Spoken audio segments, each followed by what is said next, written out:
been plenty of UFC champions, some who are great, who become the GOAT of their division, and others who never defend the belt once, but they still get gold. But in today's video, I'm going to be looking at the fighters who dominated their divisions, but still left the octagon without ever receiving UFC gold. So in today's video, I'm going to be going through each division's greatest fighter to never win the belt, and I'll be ranking these fighters on obviously their wins and losses, but also who did they have to fight for the belt? Was it the GOAT of the division, or was it just some bum, and if they lost to them, then they're probably not going to be the best guy in the division to ever win a belt. So I'm going to get straight into this video, but before I do, subscribe to the channel for weekly UFC uploads. I'm going to start at lightweight today, because it's like choosing who's your favourite child. We have Justin Gaethje, Dustin Poirier, Tony Ferguson, all elite fighters, the best guys of their era, but they never touched undisputed UFC gold. Justin Gaethje might. He still has one more fight. Well, we all know he's not being Ilia Topuria, but he might. You just never know. It's the UFC. But when deciding on this guy, I really struggled. It's like all have great resumes, all have great wins.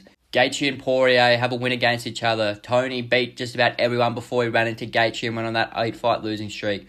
Just elite fighters. Someone saying that, I'm going to go with Michael Chandler. No, I'm just kidding. Dustin Poirier, I'm going to go with him. An elite resume, has some great wins. Has wins over McGregor. Has a win over Gaethje. Has wins over Max Holloway. But when he was fighting for the undisputed belt, he ran into Khabib Nurmagomedov, Charles Oliveira, and Islam Makhachev, the three greatest lightweights of all time. Islam Khabib in a top 10 fighters of all time. Charles Oliveira could have been a top 10 fighter of all time. It hurts my soul that Dustin Poirier never reached UFC undisputed gold, but, you know, diamonds don't need gold to shine. That's how I cope with it, but it still stings a bit because Dustin, absolutely love him, one of my favourite fighters of all time, and I just would have loved if he got undisputed gold once in his career, but he doesn't need it. He's got the BDE, plenty of great wins, great rivalries, so, yeah, Dustin Poirier, in my opinion, is the best lightweight to never win undisputed gold. Going on to the welterweight division, I'm going to be honest, this is a biased pick. I considered Wonderboy Thompson. I considered Colby Covington, but fuck it. I'm going Nick Diaz as the greatest fighter in the welterweight division to never win UFC gold. Nick Diaz is just too iconic to not have in this list. He's basically JDM, good boxing, good cardio, pretty good jiu-jitsu and wrestling, and yeah, he had to run into Carlos Condit and GSP in the UFC. And we all know GSP cheated in that fight. I'm just putting it out there. He also has a win over BJ Penn in the UFC. Before the UFC, he was the WEC champion for a while, Strikeforce I think as well. So yeah, fuck it, I'm just going Nick Diaz. He's too iconic to not have in this list, and I would have loved if he got UFC gold because I love Nick Diaz. We all love Nick Diaz. Bit confused why it still says he's active because I don't think he is, but hey, if he fights again, I'd love it. So, Nick Diaz for the welterweight division. Going into middleweight, and you may call me crazy for this, but I have Chael Sonnen as the greatest middleweight to never win undisputed UFC gold.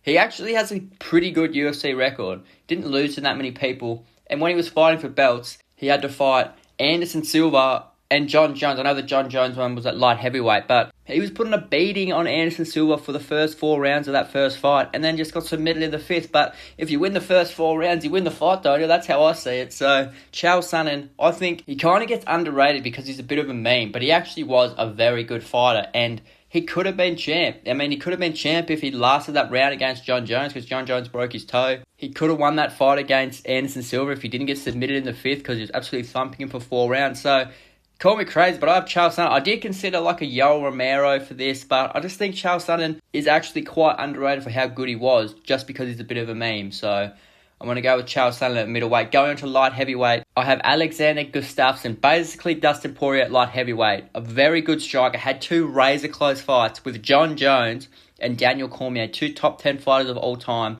and the 2 greatest light heavyweights of all time. And in the first fight against Jones, he put on a bit of a beating against him. It was highly controversial. People thought he beat him. And then in the Daniel Cormier fight, he lost a split decision. Very close fight as well. So Alexander Gustafsson, a great fight, has some great wins over people. I also considered Rumble Johnson because his losses come to DC and he actually beat Alexander Gustafsson. But I thought Alexander had a very close fight against Jones and a very close fight against DC. So I think if you find the 2 guys and you're pushing them to their limits, I think you are the greatest fighter in that division, should never be champ. Another guy who would have loved to have been champ, I absolutely love the Mauler, but he still carries a great legacy and is known as one of the best light heavyweights of all time. Going on to heavyweight, I actually have a guy who I think could be champion in the future. He is still active in the heavyweight division. Bedtime MMA is going to love this one. I have Curtis Blades.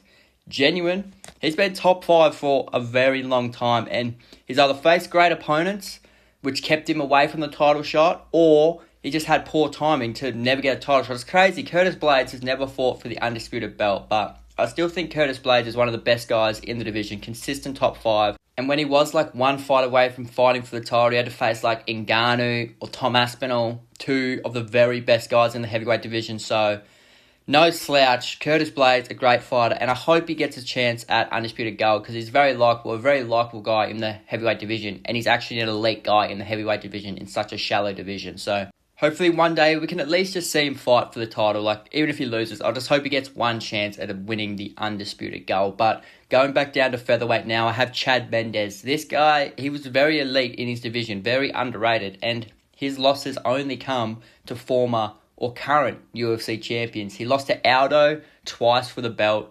He lost to Conor McGregor for the interim belt. He lost to Frankie Edgar, a former champ, but that wasn't for the belt. And then in his last fight, he lost to the current UFC featherweight champion and the featherweight GOAT, Alexander Volkanovski. So his only losses come to former UFC champs. One of the best fighters in that division to never win the belt. And featherweight, you just don't get any freebie champions. Unlike middleweight or light heavyweight, like the champions have been Aldo, McGregor, Volkanovski, Holloway, Poirier. Just 5 top 20 fighters of all time, maybe top 30. You just don't get bad champions in the featherweight division. You have to be an elite guy to be champion in this division. So Chad Mendes just wasn't on their level, and that stopped him from reaching UFC gold. Going into Bantamweight, I have Uriah Faber. He's a WEC legend, was a champion in that for a while. And when he came to the UFC, he was a little bit older, but he was still very good in the UFC. He had 4 title shots, never won them. Had to face Dominic Cruz, Renan Barão, just some very good fighters in the bantamweight division, and he was a bit past his prime when he did enter the UFC, but still a great fighter. A lot of his losses did come near the end of his career when he was like 40-something, I reckon, fighting. So yeah, the timing was just never right for Uriah Faber to be UFC champion, but still a great fighter. His tough season with Conor McGregor is still iconic, very funny, when Conor McGregor told him to go out there and shake that chin of his. So Uriah Faber, still a great fighter. Just never reached the UFC goal, but still had a great career. To finish off this list, moving down to featherweight, I have Joseph Benavidez. Basically, until the end of his career, he'd beat everyone in the division except the champ, Demetrius Johnson. So, can't really fault him there. That's basically like going and fighting Melania in Elden Ring. Like, it's just the hardest boss in the game. No one could beat him in his prime in the UFC. They had to rob him against a Cejudo to make him no longer champion, cut him from the UFC. So Joseph Benavidez has a great record, has some wins over everyone else in the division. Fought DJ twice, I think, and just couldn't beat him in the championship fight. So still a good career for Joseph Benavidez. And yeah, just unfortunate they had to go against a guy who was just so much better than everyone else in his prime in the featherweight division. So that's going to finish off this list, and I hope you guys did enjoy this video. Which of these fighters do you think deserve the belt the most? Let me know in the comments, and yeah, subscribe to the channel for weekly UFC content. Have a great rest of your day, and I'll see you guys in the next one. See ya.